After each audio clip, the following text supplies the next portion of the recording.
네, 오늘 말씀 있어야 할 줄을 아시느니라, 있어야 할 줄을 아시느니라 라는 제목으로 하나님 말씀 나누고자 합니다.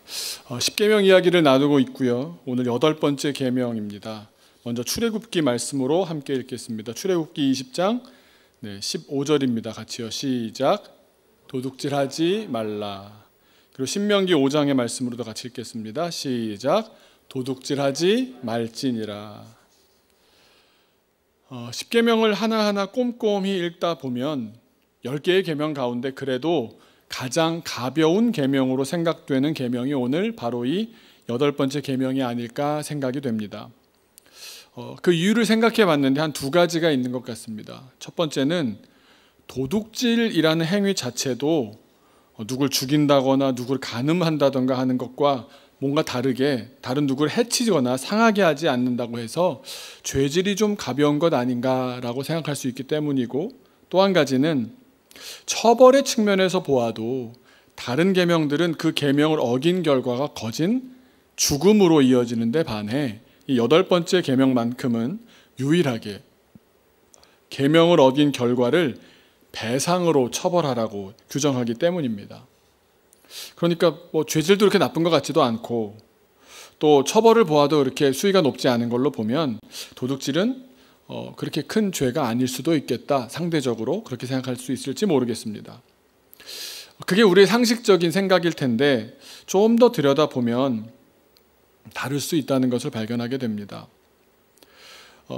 배상으로 처벌하는 것이 목숨으로 처벌받는 것보다야 가볍다라고 볼 수는 있겠지만 모두 똑같이 10가지 계명 가운데 한 계명의 분량을 할애해서 죄라고 규정한다는 점에서 가볍다고만은 볼 수가 없을 것 같고요. 또 배상의 진정한 속뜻, 배상을 하는 것에 대한 진정한 속뜻을 알게 된다면 도둑질이라는 죄가 전혀 가볍지만은 않다는 것을 알게 됩니다. 구약은 이런 기준이었습니다. 훔친 것이, 내가 누굴 훔쳤는데 훔친 것이 아직 고스란히 남아있고 내가 잘못했다라고 내가 잘못했네 이러면 안 되는 거였어 뉘우치고 회개하는 경우에는 어떻게 하느냐, 그대로 돌려주고 고스란히 돌려주고 그 물건의 20% 되는 금액만큼을 그 양만큼을 더 갖다 주도록 되어 있었습니다. 또는 훔친 다음에 보니까 시간이 지나서 혹은 어떤 일이 벌어져서 되돌릴 수 없도록 되어버린 경우, 그러니까 동물이라면 죽었다거나 또 음식인데 먹어 치웠다던가 어떤 물건인데 다 써버렸다던가 그런 경우에는 4배로 갚아야 했습니다. 그렇게 배상으로 훔친 것에 대해서 규정을 해 놓으셨는데 배상을 죄값을 치르는 방법으로 하나님께서 주신 마음엔 어떤 속뜻이 있습니다. 우리는 그냥 쉽게 생각하기에 돈으로 갚는 것이 옳단 말인가, 혹은 원래대로 되돌려 주도록 하는 그런 뜻인가, 그렇게 생각하실지 모르겠지만 이게 우리가 자녀를 키울 때에도 또 정말 다음 세대를 진정 나의 사랑으로 올바로 키우려고 한다면 이 배상이라는 방법의 속뜻을 정확히 알고 있어야만 합니다. 도둑질한 다음에 이를 배상했던 이야기로 성경에서 가장 유명한 이야기는 아마 다윗의 이야기가 아닌가 싶습니다. 다윗이 왕이 된 다음의 일입니다. 이제 왕이 됐습니다. 제일 인생의 아주 하이라이트에 올라왔습니다. 그런데 다윗은 다윗 왕국을 위하여, 자기의 이름으로 세워진 이 다윗 왕국을 위하여 전장에 나간 우리아라는 전사, 군인의 아내 밧세바를 간음합니다. 그런데 다 안전할 거라고 생각했지만 덜컥 임신을 합니다. 이 사실을 숨기기 위해서 다윗은 전장에서 밧세바의 남편 우리아를 궁으로 불러들입니다. 그리고 아내의 집에 가서 아내와 함께 자도록 해줍니다. 그런데 이 충성스러운 우리아는 군인의 책무를 다하기 위해 아내와 동침하지 않고 함께 온 군인들과 왕궁 문에서 노숙합니다. 다윗 왕이 그 소식을 듣고 나서 이건 안 되겠다 싶어서 다음 날도 군대에 복귀하지 말도록 해놓고 나서는 술을 막 주어서 술에 취하게까지 파티를 열어줍니다. 우리아는 부하 군인들과 그렇게 취한 상태에서 다시 방으로 들어가는 것이 아니라 군인들과 함께 떠나지 않고 있으면서 거기서 잠을 잡니다. 우리아가 충성할수록 다윗은 더욱 파렴치해져 갑니다. 다음 날이 되어서 우리아가 왕의 허락을 받아서는 전장으로 복귀합니다. 알리바이를 만들려던 계획이 실패하자 다윗은 전장에 사람을 보냅니다. 은밀히 사람을 보내서 우리아를 전쟁 중에 최일선에 홀로 남겨두고 다 후퇴하거라 전사시킵니다. 그러니 이제 남편이 없어졌으니 밧세바의 배가 불러와도 남편이 죽기 전 집에 왔을 때 임신했다라고 둘러대면 사실이 아니라고 말할 당사자가 사라진 셈입니다. 그렇게 죄는 덮어지는 듯 했습니다. 그런데 하나님께서는 정말 사랑하시는 그 다윗에게 나단 선지자를 보냅니다. 죄를 깨닫게 해주시는 것이 진정한 사랑임을 보여주십니다. 그리고는 앞뒤 얘기하지 않고 한 가지 사건을 다윗 왕에게 여쭙게 합니다. 사무엘하 12장 1절로 4절 말씀을 제가 이야기로 재구성해 봤습니다. 어떤 성에 두 사람이 살고 있었는데 한 사람은 부자였고 한 사람은 가난했습니다. 부자에게는 양도, 소도, 가축들이 참 많았지만 가난한 이에게는 품삯으로 얻어 기르는 새끼 양 한 마리 말고는 없었습니다. 가난했지만 이 한 마리 새끼 양을 자식들과 함께 키우면서 한 밥그릇에서 같이 먹이고 같은 잔으로 마시고 잘 때는 친딸이나 다를 바 없이 품에 안고 잤습니다. 그런데 하루는 부잣집에 손님이 왔습니다. 우리 가난한 집에 손님이 온 게 아니라 부잣집에 손님이 하나 찾아왔는데 주인은 자기 손님을 대접하기 위해서 부자 주인이 자기의 손님을 대접하기 위해서 자기 소, 자기 양을 잡는 게 아까운 나머지 가난한 집 새끼 양을 몰래 빼앗아 와서 손님 대접을 했다는 겁니다. 그 왕에게 하나하나 이렇게 얘기를 합니다. 다윗 왕이 이 이야기를 듣고 어떻게 반응했겠습니까? 5절과 6절에 이렇게 나옵니다. 같이 한번 읽어보겠습니다. 시작. 다윗이 그 사람으로 말미암아 노하여 나단에게 이르되 여호와의 살아계심을 두고 맹세하노니 이 일을 행한 그 사람은 마땅히 죽을 자라. 그가 불쌍히 여기지 아니하고 이런 일을 행하였으니 그 양 새끼를 4배나 갚아주어야 하리라 한지라. 4배나 갚아야 한다는 말이 어디서 나왔겠습니까? 배상법을 알고 있었고 이야기한 겁니다. 그 죄로 보아서는 사람이 어떻게 가진 사람이 그럴 수가 있나 싶어서 죽여도 될 만한 사람이라고 말했지만 요즘으로 말한다면 죄형 법정주의랄까? 법에 정한 대로 4배로 물어내는 것이 마땅하다고 분노에 차서 말했던 겁니다.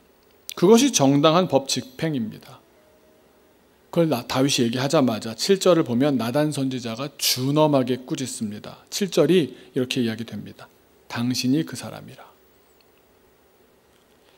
이런 부분은 영어로 보면 더 실감납니다. 뭐라고 나옵니까?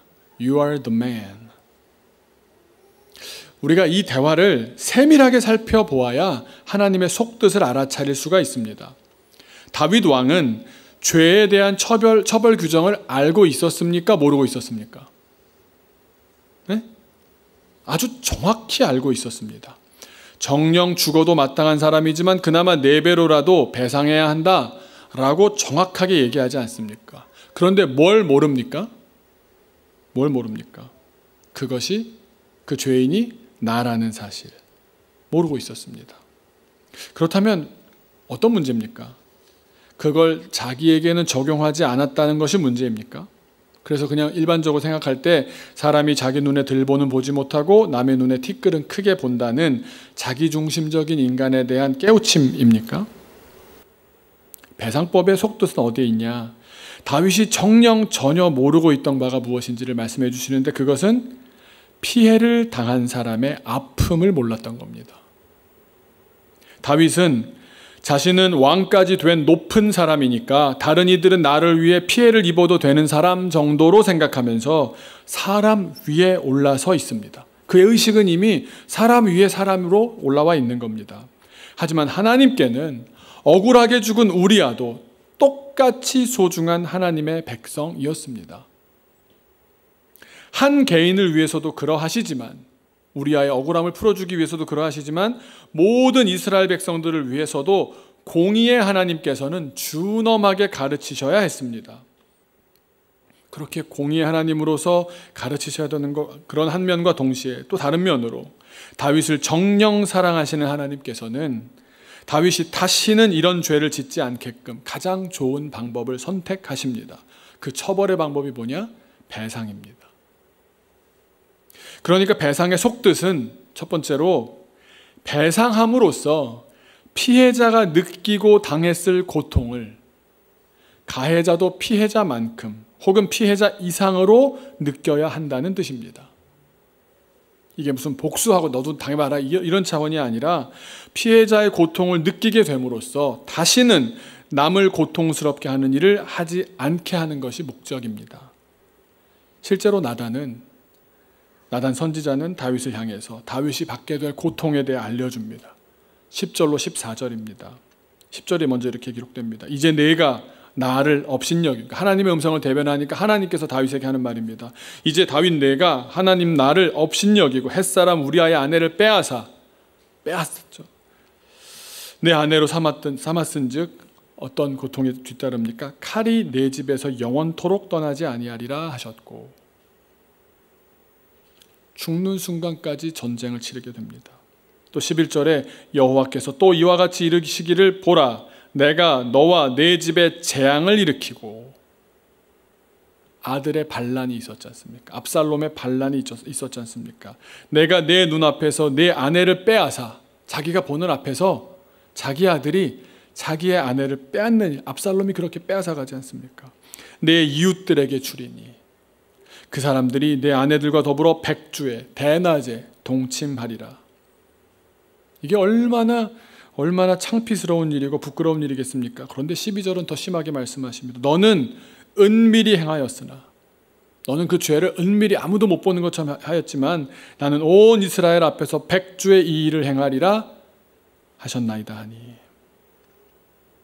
자기 눈으로 그걸 본다면 하나님께서는 이걸 왜 보여주셨겠습니까? 네가 한 일이 이만큼 부끄러운 일이다라는 걸, 너도 그렇게 고통당하면서 그 고통에 당하는 사람의 마음을 알라고 하시는 것 아니겠습니까? 13절을 보시면 그제서야 다윗이 나단에게 말합니다. 내가 여호와께 죄를 범하였노라. 나단이 다윗에게 말합니다. 여호와께서 당신의 죄를 사하셨나니. 여러분, 하나님께서 너의 죄를 사하노라 그러면 죄의 결과, 우리가 받아야 되는 벌이 없어집니까? 그렇지 않습니다. 당신이 죽지는 아니하려니와 14절부터 보시면 이 일로 말미암아 여호와의 원수가 크게 비방할 거리를 얻게 하였으니 당신이 낳은 아이가 반드시 죽으리이다. 그래서 둘 사이에 낳던 아이가 죽고 맙니다. 죽음에 대해서는 죽음으로, 배상할 것에 대해서는 배상함으로 갚게 하십니다. 제 아무리 왕이라고 해도 더욱이 하나님께서 총애하며 사랑하는 다윗이니까 좀 따로 예외가 있겠지. 전혀 그렇지 않았습니다. 하나님의 속뜻은 무엇입니까?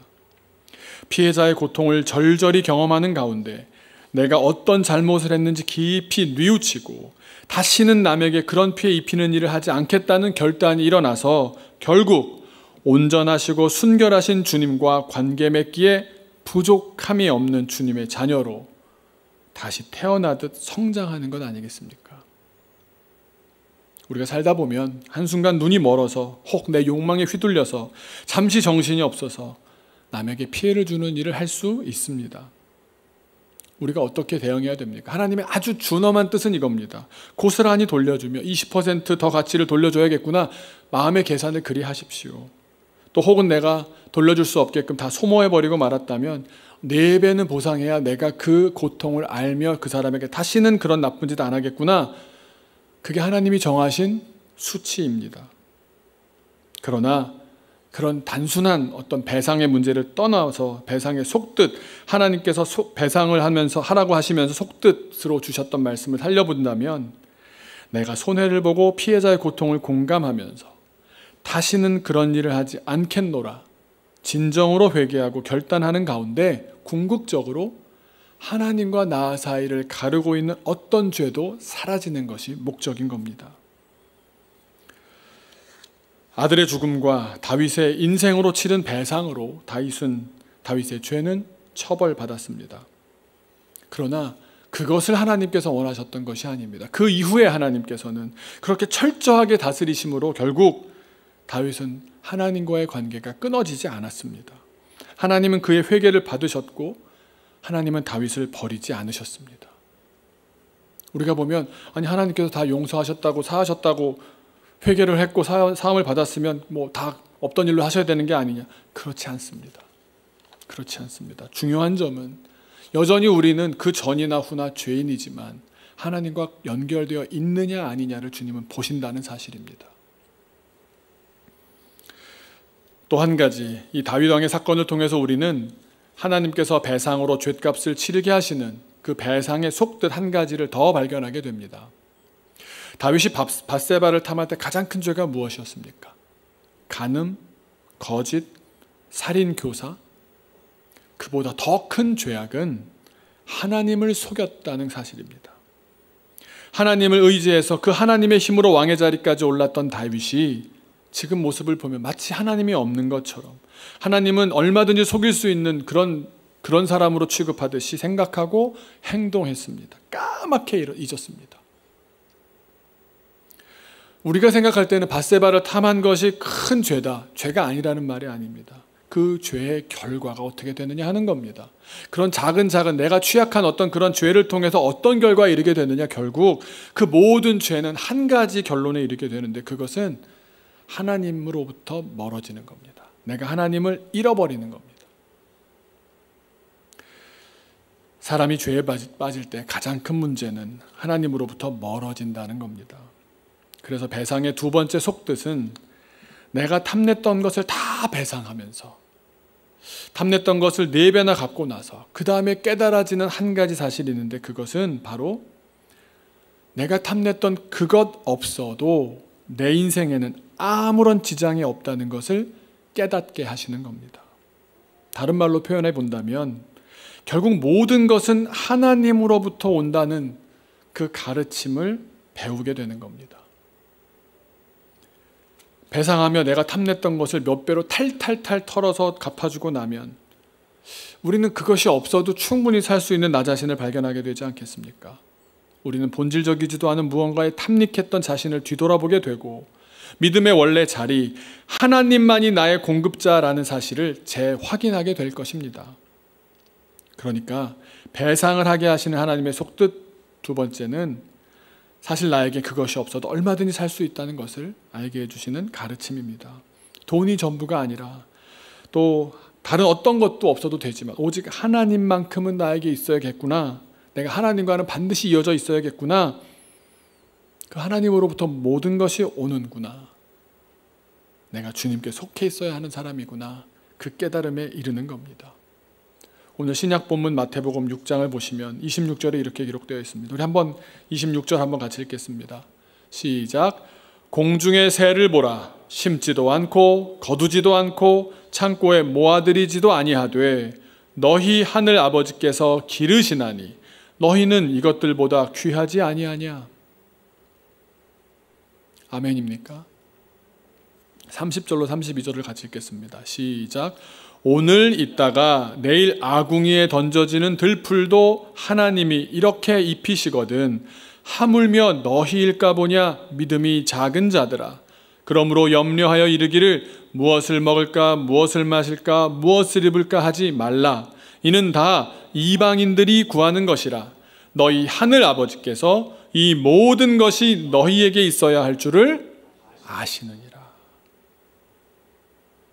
결국 우리의 인생은 우리가 누구를 우리의 주인으로 삼으며 우리가 누구로부터 우리의 생명을 공급받느냐, 그걸 내가 결정하는 겁니다. 우리의 주인은 누구십니까? 당신의 주인은 누구십니까? 하나님이 우리의 주인이심을 믿으십니까? 우리는 하나님이 우리의 주인이시오 공급자가 되시기 때문에 궁극적인 걱정을 하지 않을 수 있는 하나님의 백성, 크리스찬인 줄로 믿습니다. 우리 찬양 말씀 준비하는데 이 찬양이 생각났습니다.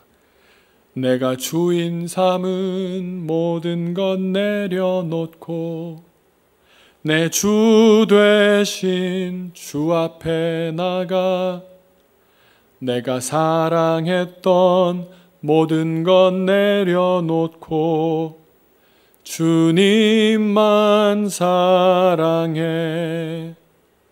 주 사랑 거친 풍랑에도 깊은 바다처럼 나를 잠잠케 해.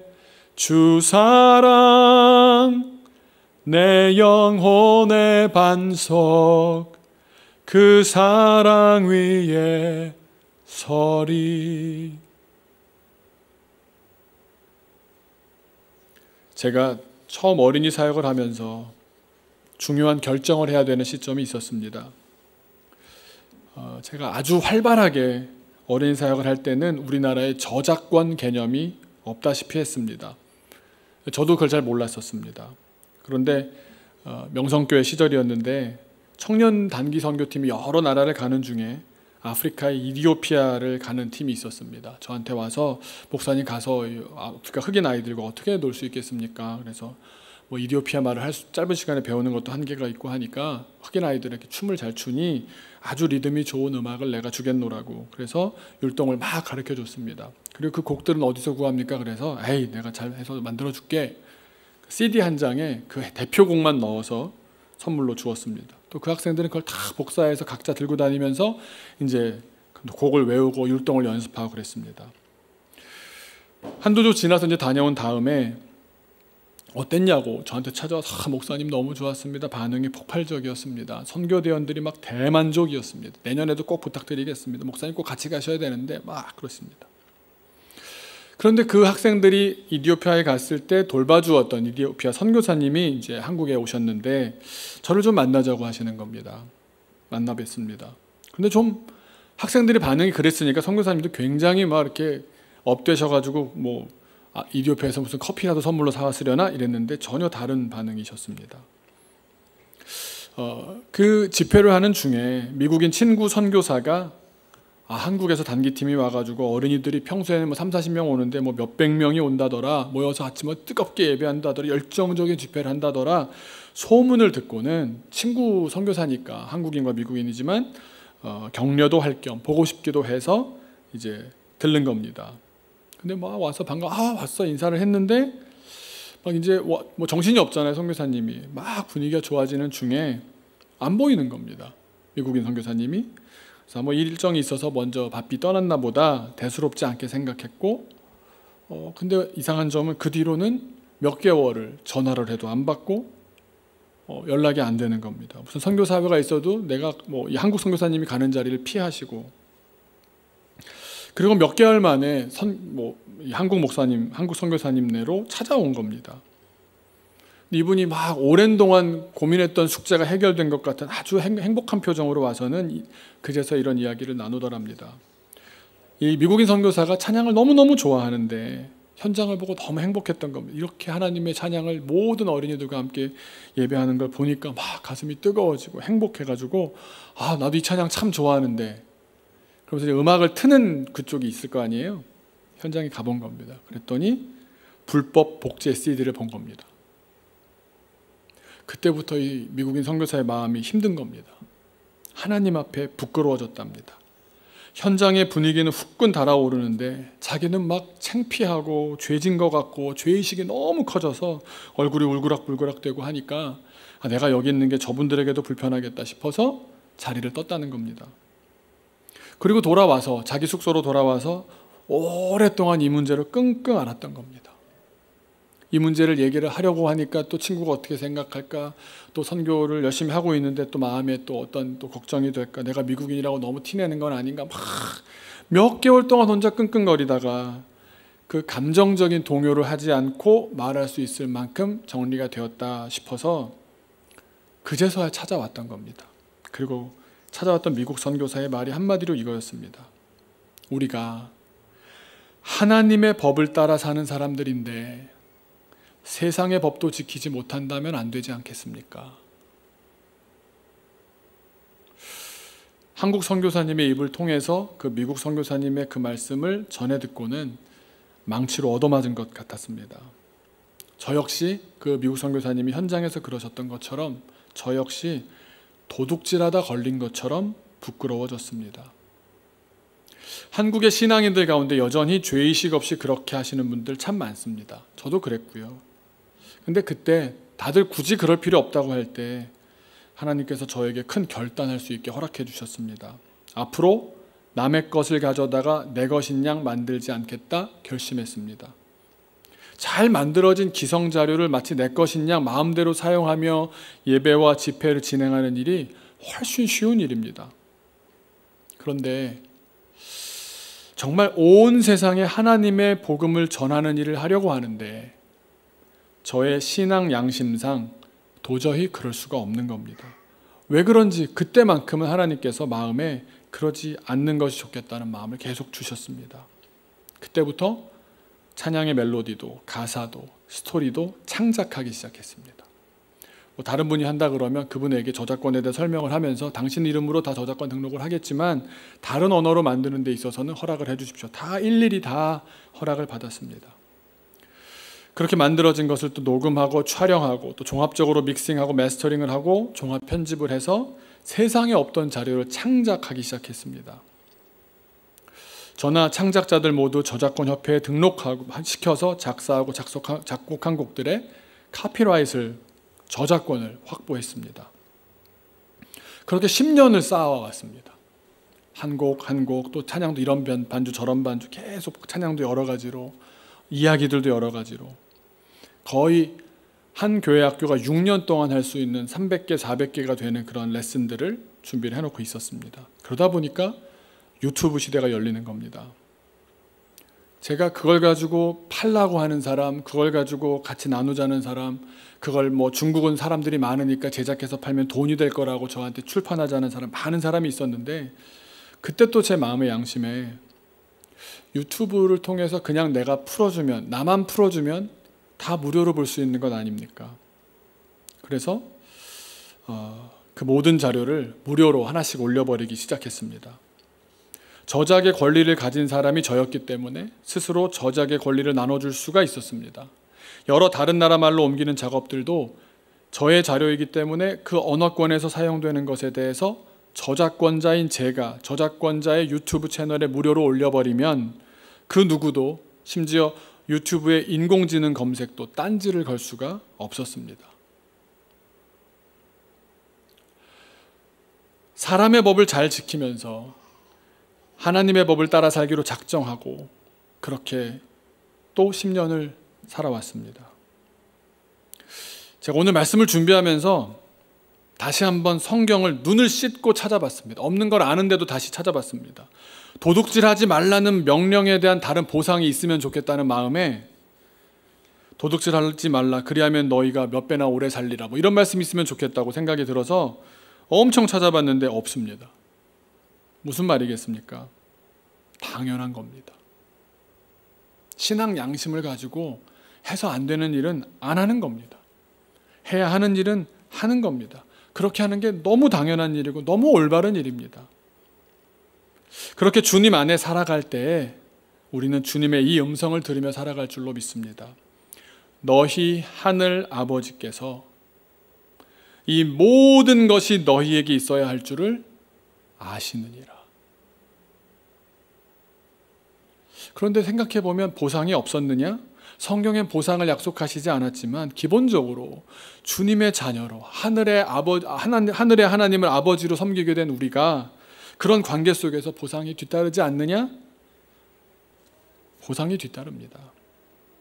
요즘 교회들마다 어린이 예배마저도 영상으로 준비하면서 재미난 현상이 벌어지는데요. 주일만 지나면 저희 채널에 엄청난 양의 유튜브 신고가 들어옵니다. 어느 교회에서 저희 자료를 무단으로 사용했다가 AI가 잡아내는 겁니다. 저희가 잡는 게 아닙니다. 노란 딱지 붙고 다 잡아냅니다. 그럼 저희가 그분들한테 말씀을 드립니다. 이건 저희 자료인데 올리셨습니다. 허락이 없이 올리셨고 그렇게 되면 이게 저희가 아니라 유튜브에서 이게 그 알고리즘이 깨지기 때문에 저작권을 저희한테 귀속해 주시는 게 옳겠습니다. 그러면 얼마나 창피하는지 모릅니다. 그거 신고한다고 해서 저희가 수익 생기는 것도 아니고요. 저희가 뭐 지금까지 유튜브를 통해서 벌어들인 수익이 딱 2번 받았나요? 1번 받았나요? $100가 넘어가면 한 번씩 들어오는데 한 9년, 10년째 저희가 하는데 뭐 20만 원이 되지도 않습니다.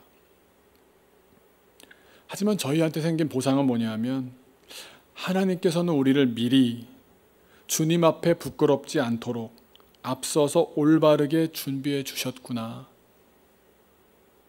주님은 우리의 앞길을 그렇게 인도해 주셨구나. 그걸 깨닫게 하신 겁니다.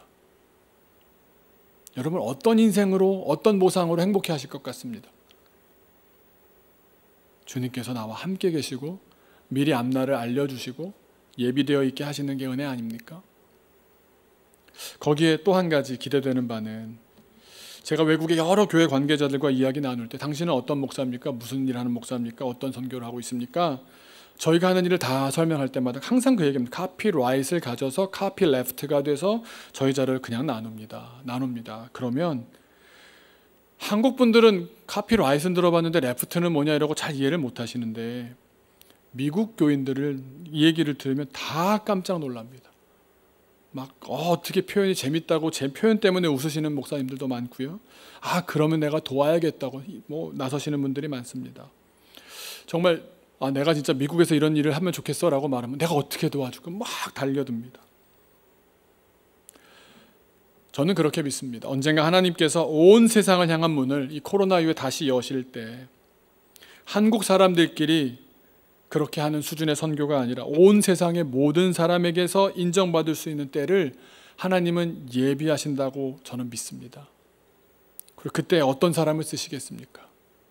하나님 앞에 부끄럽지 않기 위해서, 진실하기 위해서 최선을 다하는 사람을 쓰지 않으시겠습니까? 하나님께서 우리를 더 크고 의미 있고 온 세계 가운데 쓰기 위해서 준비하고 계시는데, 우리가 당장 눈앞의 것만 보면서 하나님의 꿈을 내 수준으로 줄여버리시겠습니까?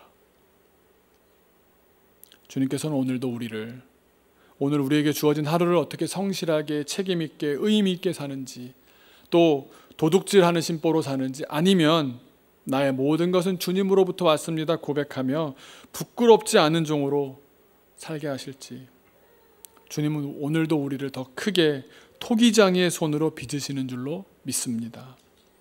우리 시간 잠깐 기도하겠습니다. 우리 기도하실 때 하나님은 우리가 설령 잘못을 많이 저지르고 또 배상해야 될 만한 일들을 저지르고 남의 것을 내 것인 양 그렇게 가로채기도 하고 눈앞의 것이 커 보이면 그럴 수 있지 않습니까? 그런데 우리가 기억할 것은, 우리가 그런 것에 탐심을 내지 않아도 되는 것은, 주님이 하늘 아버지가 있는데, 하늘에 계신 분이 나의 아버지신데, 그분이 나의 공급자신데, 절대로 주님은 우리를 공중의 새를 보아도 들의 풀을 보아도 그냥 내버려 두고 그냥 죽게 내버려 두시는 분이 아니라는 사실입니다. 이 시간 기도할 때 주님을 믿으며, 나의 아버지를 믿으며 오늘을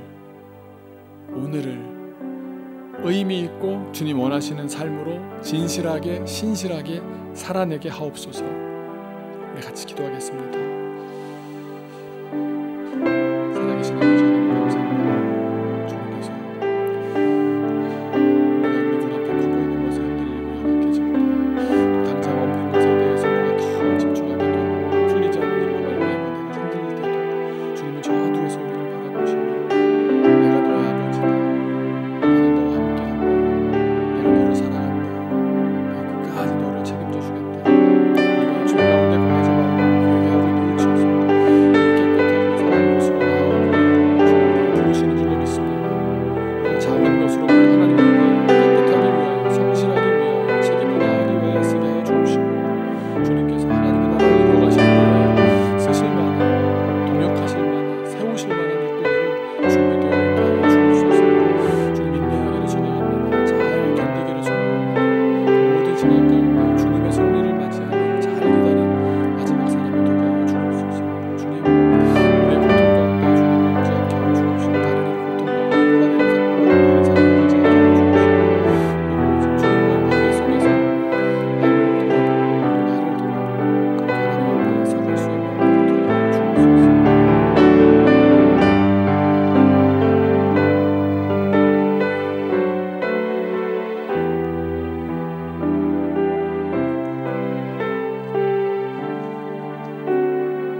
하나님 감사합니다. 주님이 나의 아버지이십니다. 주님께서는 이 세상 가운데 들풀도 입히시고 공중에 나는 새도 먹이시는데 우리 생각으로 왜 안 되나, 왜 안 풀리나, 왜 이런가, 내가 마음이 급하고 그러다 보니 탐심이 일어서 남의 것을 가로채야겠다라는 생각이 이르기도 하지 않습니까? 주님, 그런 작은 탐심으로 우리 눈이 멀지 않게 하여 주옵시고 우리가 깊은 곳에 계시는, 더 멀리서 나를 바라보시는 주님과 눈을 맞추며 오늘도 가치 있게, 의미 있게, 성실하게 살아갈 수 있게 하여 주옵소서. 주님, 주님께서 우리 하늘 아버지가 되심에 감사합니다. 그 하늘 아버지가 계심으로 우리가 하는 모든 행동과 생각들 주님께서 다 보시는 줄로 믿사오니 주님 앞에 살게 하여 주옵소서. 주님의 은혜 가운데 거하며 주님의 힘으로 오늘을 이겨내는, 또 이 어려운 시기를 또 살아내는 주의 귀한 종들 다 되게 하여 주옵소서. 감사드리며 예수님의 이름으로 기도하옵나이다. 아멘.